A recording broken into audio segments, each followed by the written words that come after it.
Hey everyone, welcome to Making Sense. If you've been here before, I want to welcome you back. And if this is your first time checking us out, welcome aboard. If you could do me a huge favor, click that subscribe button down below, like, comment, and or share this video. That would be greatly appreciated. Today's video was a little bit different. Today was a tag video, where I was tagged by 504-man reviews to review clone houses and my opinion on them. Stay tuned.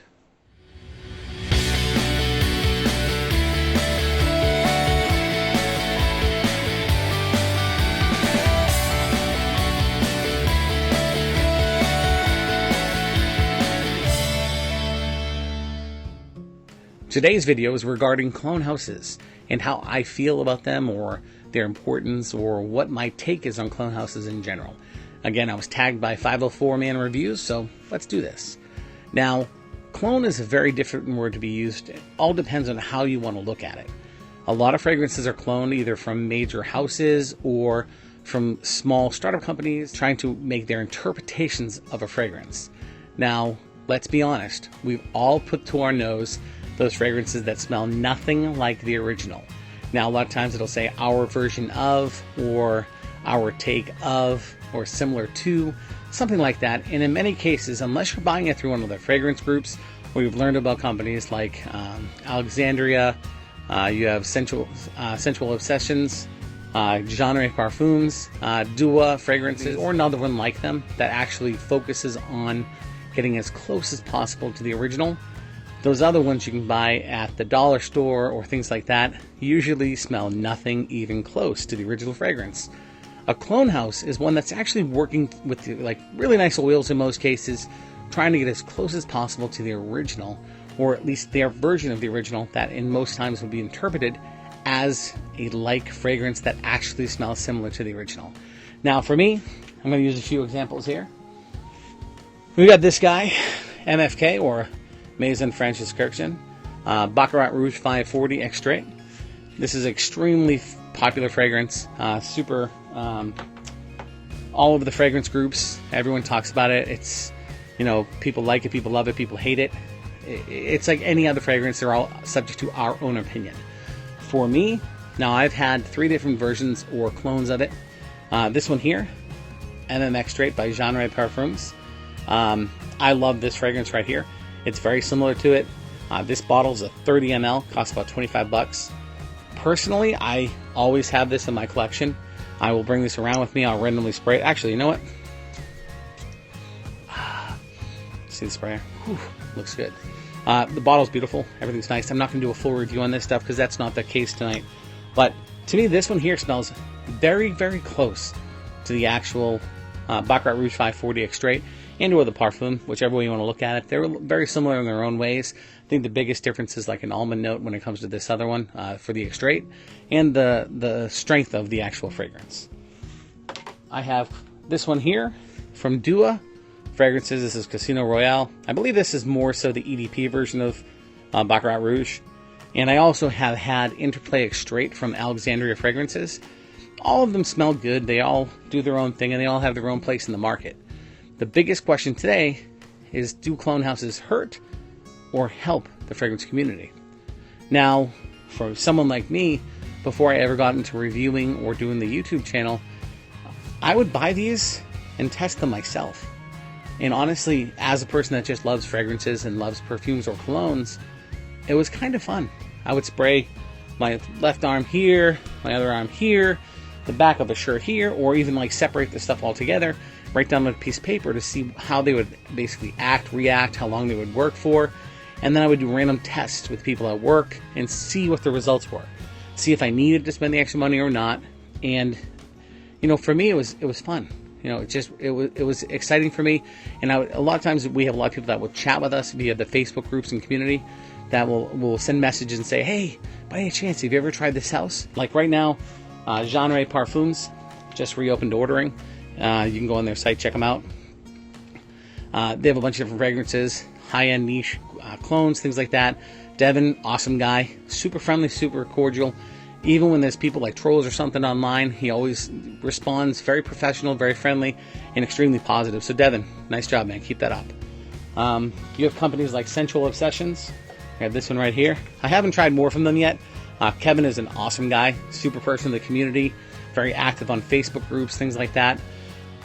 And his prices are super fair. I want to say this is a 4 ounce, was like 50-60 bucks shipped. Smells awesome. This is Andy Warhol. It's the most common, or their version of Bond No. 9 Andy Warhol. It's the most common fragrance you hear about from his house.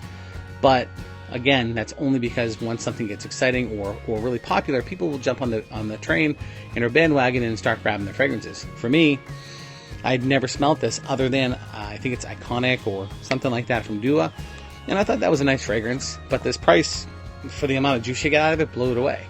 And when you put the fragrances side by side, they're really close. I mean, really close. And so I've never smelled the original. I don't even think I have to. So that might give you my insight to what I feel about clone houses. Do they have their place? They absolutely have their place.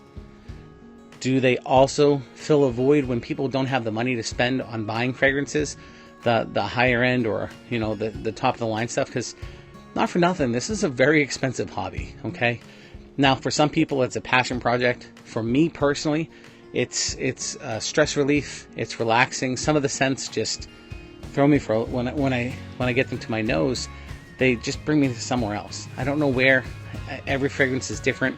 Sometimes it brings back memories of when I was younger, maybe when my parents were around, things like that. But I'm telling you right now, if you found the right fragrance, whether it was from Scentual Obsessions or from Creed or from Parfums de Marly or whatever the brand is, if someone, whether it's a clone company or the original manufacturer or the original designer, makes a fragrance that you really love or enjoy, what makes that a clone? If they're trying to make something similar to the other fragrances, that's what we identify as a clone, and we can see where that comes from. I have Black Phantom, great fragrance from by Kilian. I also have Noble Soul by Genre Parfums. And when I put them side by side, I'm not even going to lie, the Noble Soul lasted longer than the original Black Phantom. Now, I love the fragrance. Love by Kilian fragrances, a ton of them. Initio fragrances, all those things. They're probably some of my favorite fragrances altogether, other than, of course, like Creed Green Irish Tweed, which I worship and love, just because for some reason that's my fragrance that sticks in my head for everything. We also have things like this. So you got Parfums de Marly, you got Eau Jeanne, right? Great fragrance, beautiful smell, so on and so forth. You have Apple Crumb. Now this monster bottle, this is 2 ounces, 60 milliliters. Smells really close to Eau Jeanne, really nice. You can see how much I have left, how much I've not worn this, and I've had this for at least a year, maybe more. I think I've worn it once or twice. Never even knew it was Eau Jeanne for a while. And then when I got it, and I sprayed them side by side, I wore it both one day. I wore it on one half, this Alexandria Fragrances one from Hanny Hafez. I believe that's his name. Hopefully Haney, maybe. Not sure. And then I wore Eau Jeanne as well from Parfums de Marly. And personally, I think I liked Eau Jeanne better. Let's be honest. I'm pretty sure I did. And maybe I'll do a comparison again down the line. But overall, this thing smelled awesome. I liked both of them side by side. I enjoyed wearing both of the fragrances. And it didn't stand out which side was which so much. Like, I didn't say, oh my god, this side smells so bad, and oh wow, that one smells so much better. I didn't. They both smell really good. They both lasted a long time. And they're definitely in the same wheelhouse. This would be considered a clone. To me, I didn't know it was a clone when I bought it. I'm just going to be honest. I bought it because I heard good things about Apple Crumb from Alexandria Fragrances. So to me at that time, it was an original fragrance. Now I know better. I've learned. To sum it all up, clone houses absolutely have a place in the fragrance community, in my opinion. Remember, everything to do with fragrance is based on your own views and your opinion. It's one of the best parts about fragrances. We all have different passions, different likes. We all have different fragrances we enjoy. That's the best part about being this part of this community, is you're welcome with open arms, no matter which ones you like, which ones you don't like. As long as you have a fair opinion and you let other people have theirs, then we all can just enjoy being part of this community together. As far as tagging other reviewers on this video, I actually don't know any off the top of my head that haven't already been tagged from the people in our community, especially the newer reviewers that are coming up like myself. So if anyone out there sees this video, comment down below if you are a reviewer, and let me tag you first. So if you enjoyed this video, please click that subscribe button down below. Like, comment, and or share this video. That, again, would be greatly appreciated. And remember, if you're making the world a better place one spray at a time, then to me, you're just making sense. See you next time.